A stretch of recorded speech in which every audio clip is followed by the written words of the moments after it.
नमस्कार, KP news के Karnataka bulletin में आपका स्वागत है। मैं अश्विनी आपके साथ। आइए एक नजर डालते हैं आज की सुर्खियों पर। 75,000 से ज्यादा हुआ यूट्यूब पर केपी न्यूज 24/7 का परिवार। आपके इस प्यार और विश्वास के लिए दिल से आभार। नकली बाघ के नाखून का लॉकेट न पहनने की ईश्वर खंडरे ने अभिनेताओं गणमान्य व्यक्तियों से की अपील। गृह ज्योति योजना के तहत कर्नाटका के मंदिरों को जल्द ही मुफ्त बिजली। डीकेएस ने एचडीके को हवा में गोली चलाने के बजाय सार्वजनिक बहस के लिए चुनौती दी। चिकबल्लापुरा में बेंगलुरु हैदराबाद हाईवे पर सड़क दुर्घटना में 13 लोगों की मौत।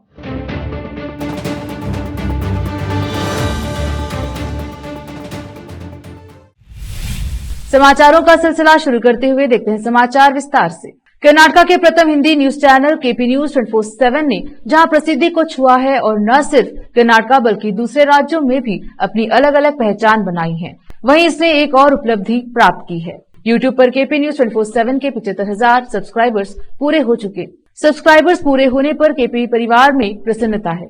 इसके साथ ही और भी कड़ी मेहनत के साथ काम करने और आप सभी तक शीघ्रता से समाचार पहुंचाने का प्रयास जारी रहेगा। केपी मैनेजमेंट ने इस उपलब्धि पर सभी स्टाफ को शुभकामनाएं दी।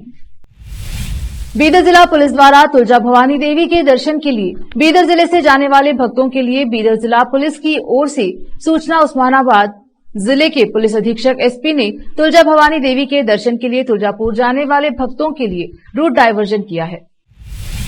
बेंगलुरु बाघ के पंजे वाले लॉकेट वाले हार पहनने वाले लोगों के खिलाफ नियमित शिकायतें आती रहती हैं और यह स्पष्ट है कि उनमें से ज्यादातर को यह भी पता नहीं है कि यह एक अपराध है।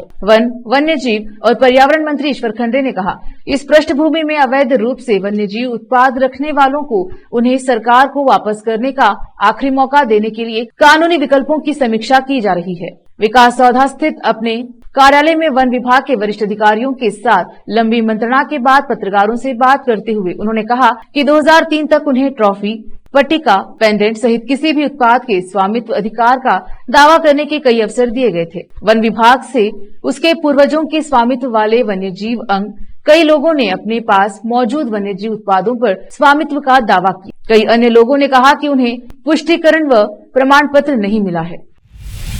राज्योत्सव पुरस्कार के लिए चयन के समय योग्य को पुरस्कार दिया जाएगा। क्षेत्रीय न्याय का पालन किया जाना चाहिए। मुख्यमंत्री सिद्धरामैया ने सुझाव दिया कि सभी जातियों, धर्मों और लिंगों को प्रतिनिधित्व मिलना चाहिए। उन्होंने कन्नड़ राज्योत्सव पुरस्कार चयन समिति की एक उच्च स्तरीय बैठक की अध्यक्षता करते हुए यह बात कही। चयन समितियों के सदस्यों की राय थी कि कर्नाटका का नाम बदलने के 50 वर्षों की पृष्ठभूमि में कन्नड़ के पक्ष में काम करने वाले संगठनों को कुल 10 पुरस्कार दिए जाने चाहिए। इस बार 68 राज्योत्सव पुरस्कार दिए जाने थे और बैठक में कर्नाटका समारोह के अवसर पर संगठनों को 10 पुरस्कार देने का निर्णय लिया गया। मुख्यमंत्री ने कहा, क्योंकि आवेदकों की संख्या अधिक थी, इसीलिए हमारी सरकार ने पहले इस पर अंकुश लगाने के लिए एकीकरण के वर्षों की संख्या के अनुसार पुरस्कार देने का निर्णय लिया। उप मुख्यमंत्री डीके शिव कुमार, कन्नड़ और संस्कृति विभाग के मंत्री शिवराज थंगड़ागी, मंत्री डॉक्टर जी परमेश्वर, डॉक्टर एचसी महादेवप्पा, मुख्यमंत्रियों के राजनीतिक सचिव गोविंद राजू, नसीर अहमद, कन्नड़ और संस्कृति विभाग के सचिव एन मंजुला, निदेशक धरणी देवी मालगट्टी, चयन समिति के सदस्य professor Janagere Venkataramaiah, doctor H L Pushpa, doctor Veeranna Dande, doctor Munnakudu Chinnaswamy, Allam Prabhu Bettadur, K T Chikkamma, Pindipanahalli Venkatappa उपस्थित रहे। डीकेएस ने एचडीके को हवा में गोली चलाने के बजाय सार्वजनिक बहस के लिए चुनौती दी। प्रदर्शन पर सार्वजनिक बहस के लिए आने के लिए राज्य जेडीएस प्रमुख एचडी कुमारस्वामी को सीधी चुनौती देते हुए उप मुख्यमंत्री डीके शिव कुमार ने पूर्व मुख्यमंत्री से हवा में गोलियां चलाने के बजाय अपने योगदान के बारे में बोलने को कहा है। अपने आवास के पास मीडिया कर्मियों से बात करते हुए शिव कुमार ने कुमारस्वामी को आपसी योगदान पर सार्वजनिक बहस की चुनौती दी। अगर इसकी व्यवस्था हो तो मैं बहस के लिए तैयार हूं। उन्होंने कहा, हवा में गोली चलाए या सोशल मीडिया पर टिप्पणी करने का क्या मतलब है। शिव कुमार ने कहा, लोगों को बताएं कि किसने क्या कहा है, किसने क्या किया है और योगदान के बारे में भी बताएं। मैं अगले 3 दिनों के बाद किसी भी दिन सार्वजनिक बहस के लिए तैयार हूं। उसे समय और तारीख तय करने दीजिए। विधानसभा में अपने कार्यालय नवीनीकरण पर भाजपा की आलोचना पर टिप्पणी करते हुए उप मुख्यमंत्री ने कहा, भाजपा को कोई जानकारी नहीं है और उसके पास सामान्य ज्ञान नहीं है। उप मुख्यमंत्री के रूप में मैं कई महत्वपूर्ण गणमान्य व्यक्तियों से मिलता हूं। जब नीदरलैंड के प्रधानमंत्री ने विधानसभा का दौरा किया तो मुझे उनसे उद्योग मंत्री एमबी पाटिल के कक्ष में मिलना पड़ा क्योंकि मेरा कार्यालय असुविधाजनक है। यह आने वाले गणमान्य व्यक्तियों और वीवीआईपी लोगों के प्रति प्रदर्शित किया जाने वाला न्यूनतम शिष्टाचार है। बीजेपी को यह समझना चाहिए। शिव कुमार ने कहा कि आने वाले गणमान्य व्यक्तियों के स्वागत के लिए एक उचित बैठक स्थल की आवश्यकता है। यह हमारी संस्कृति और परंपरा है। हमें बेंगलुरु और अपने राज्य के साथ साथ देश को बेहतर ढंग से पेश करने की जरूरत है। भाजपा नेताओं के पास कम से कम सामान्य ज्ञान तो होना ही चाहिए। उन्होंने कहा, यह पूरे विधानसौधा का नवीनीकरण नहीं है। रोकते हैं समाचारों का सिलसिला, लेते हैं छोटा सा ब्रेक। जल्द लौटेंगे ब्रेक के बाद।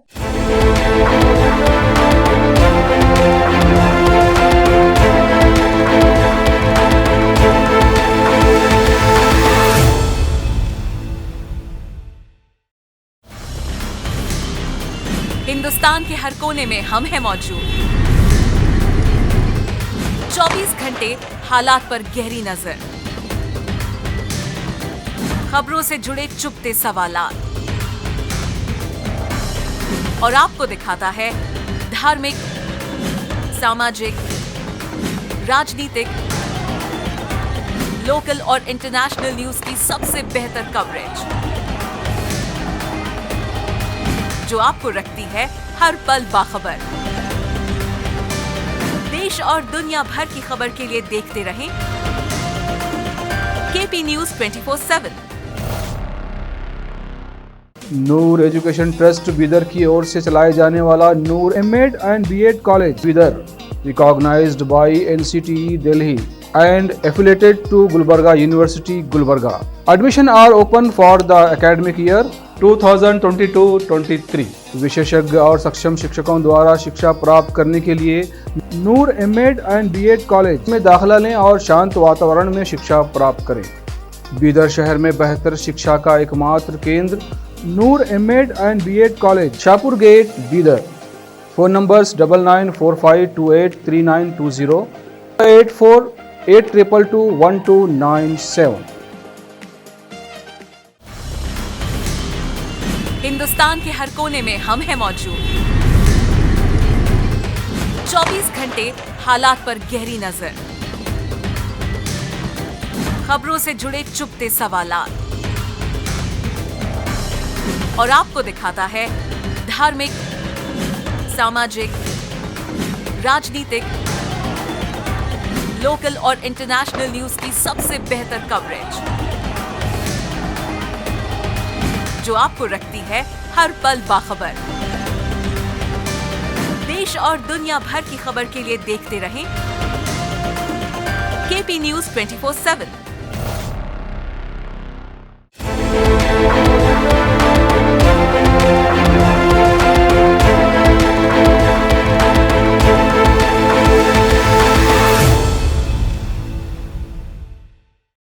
ब्रेक के बाद स्वागत है आपका। देखते हैं समाचार।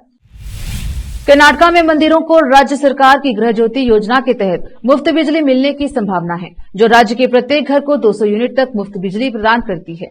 मुजराई मंत्री रामलिंगा रेड्डी ने कहा कि हिंदू धार्मिक संस्थान और धर्मार्थ बंदोबस्ती विभाग इस तर्ज पर एक प्रस्ताव तैयार कर रहा है। उन्होंने कहा, हम जल्द ही इसे मंजूरी के लिए राज्य सरकार के समक्ष प्रस्तुत करेंगे। यह योजना कर्नाटका में श्रेणी सी मंदिरों पर लागू होगी। राज्य में मंदिरों को उनकी वार्षिक आय के आधार पर वर्गीकृत किया गया है। हिंदू धार्मिक संस्थान और धर्मार्थ बंदोबस्ती विभाग के अंतर्गत 34,563 मंदिर हैं। इनमें से लगभग 99% 34,223 मंदिर श्रेणी सी के अंतर्गत आते हैं। 201 श्रेणी ए मंदिर हैं, जिनकी वार्षिक आय 25 लाख रुपए से अधिक है, और 149 श्रेणी बी मंदिर हैं, जिनकी आय 5 लाख रुपए से 25 लाख रुपए के बीच है। बाकी मंदिरों की आय 5 लाख रुपए से कम है। श्रेणी सी मंदिरों को मुफ्त बिजली प्रदान करने के प्रस्ताव का उद्देश्य उन मंदिरों में बुनियादी ढांचे में सुधार करना है जो पर्याप्त राजस्व उत्पन्न नहीं करते हैं। हालांकि श्रेणी ए के मंदिरों के राजस्व का 20% श्रेणी सी मंदिरों के साथ साझा करने का प्रस्ताव था, लेकिन इसे साकार नहीं किया गया। सूत्रों के अनुसार गृह ज्योति योजना से राज्य के विभिन्न हिस्सों में स्थित छोटे मंदिरों को मदद मिलेगी। चिकमंगलुरु राज्य भर के बाघ का पंजाब विभाग काफी चर्चे में है। बिग बॉस के प्रतियोगी वर्थुर संतोष की गिरफ्तारी के बाद अब स्टार अभिनेताओं की बारी भी शुरू हो चुकी है। फिलहाल विनय गुरुजी की बाघ की खाल पर बैठे हुए फोटो सोशल मीडिया पर तेजी से वायरल हो रही हैं। इसीलिए अधिकारियों ने विनय गुरुजी के आश्रम में आकर तलाशी ली। जांच डीएफओ नंदीश की अगुवाई वाली टीम ने डीएफओ नंदीश ने कहा कि बेंगलुरु हेड ऑफिस से निरीक्षण का निर्देश दिया गया है और नोटिस मिलने के बाद हमने आश्रम में स्थल निरीक्षण किया है। स्थानीय अधिकारियों की प्रक्रिया भी जारी है। विनय गुरुजी ने भी कहा कि उन्हें बाघ की खाल के बारे में जानकारी मिली है। उन्होंने कहा कि यह 2 साल पहले की बाघ की खाल की तस्वीर है। उन्होंने सारी जानकारी दी है कि यह किसने दी और कहां से आई। शिवमोगा के अमरेंद्र ने जानकारी दी। उन्होंने बाघ की खाल की फोटो के बारे में सारी जानकारी दी। हम जांच पर वरिष्ठ अधिकारियों को सूचित करेंगे।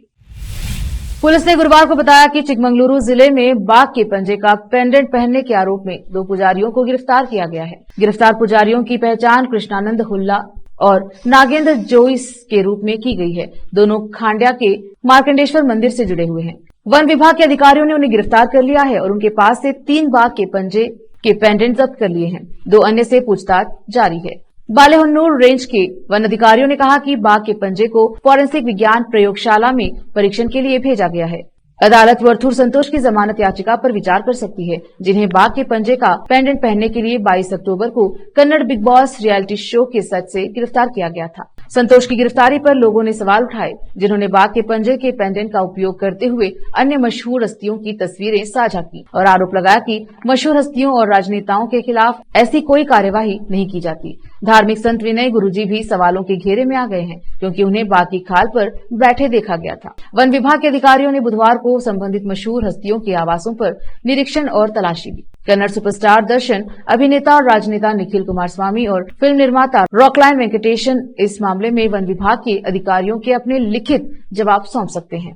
फिल्म अभिनेता और भाजपा के राज्यसभा सदस्य जग्गेश के गुरुवार को मामले के सिलसिले में अधिकारियों के समक्ष उपस्थित होने की संभावना है। जग्गेश ने लाइव इंटरव्यू में खुलासा किया था कि उनकी मां ने उन्हें टाइगर क्लॉ पेंडेंट उपहार में दिया था और यह वास्तव में असली है। कर्नाटक के चिकबल्लापुरा में राष्ट्रीय राजमार्ग 44 पर एक सड़क दुर्घटना में कम से कम 13 लोगों की जान चली गई। यह दुर्घटना बेंगलुरु हैदराबाद NH 44 पर एक कार एक SUV के एक खड़े ट्रक से टकरा जाने के बाद हुई। बागेपल्ली यातायात पुलिस ने कहा कि पीड़ित बागेपल्ली से चिकबल्लापुरा की ओर जा रहा था जब यह दुर्घटना हुई। हादसे के शिकार जिन लोगों की मौके पर ही मौत हो गई, उनमें 4 महिलाएं भी शामिल हैं। रिपोर्ट में कहा गया है कि एक व्यक्ति गंभीर रूप से घायल हो गया है और उसका नजदीकी अस्पताल में इलाज चल रहा है। चिकबल्लापुरा के पुलिस अधीक्षक DL नागेश ने कहा, दुर्घटना के सटीक कारण की जांच जारी है, लेकिन प्रारंभिक जांच से पता चला है कि यह घटना कोहरे के कारण कम दृश्य के कारण हुआ है। तीनों की उम्र 11 से 15 साल के बीच थी और वे कर्नाटक से थे। पुलिस ने बताया कि ट्रैक पार करते समय वे ट्रेन की चपेट में आ गया। फिर से एक नजर आज के मुख्य समाचारों पर। 75,000 से ज्यादा हुआ यूट्यूब पर KP News 24/7 का परिवार। आपके इस प्यार और विश्वास के लिए दिल से आभार। नकली बाघ के नाखून का लॉकेट न पहनने की ईश्वर खंडरे ने अभिनेताओं गणमान्य व्यक्तियों से की अपील। गृह ज्योति योजना के तहत कर्नाटक के मंदिरों को जल्द ही मुफ्त बिजली। DKS ने HDK को हवा में गोली चलाने के बजाय सार्वजनिक बहस के लिए चुनौती दी। चिकबल्लापुरा में बेंगलुरु हैदराबाद हाईवे पर सड़क दुर्घटना में 13 लोगों की मौत।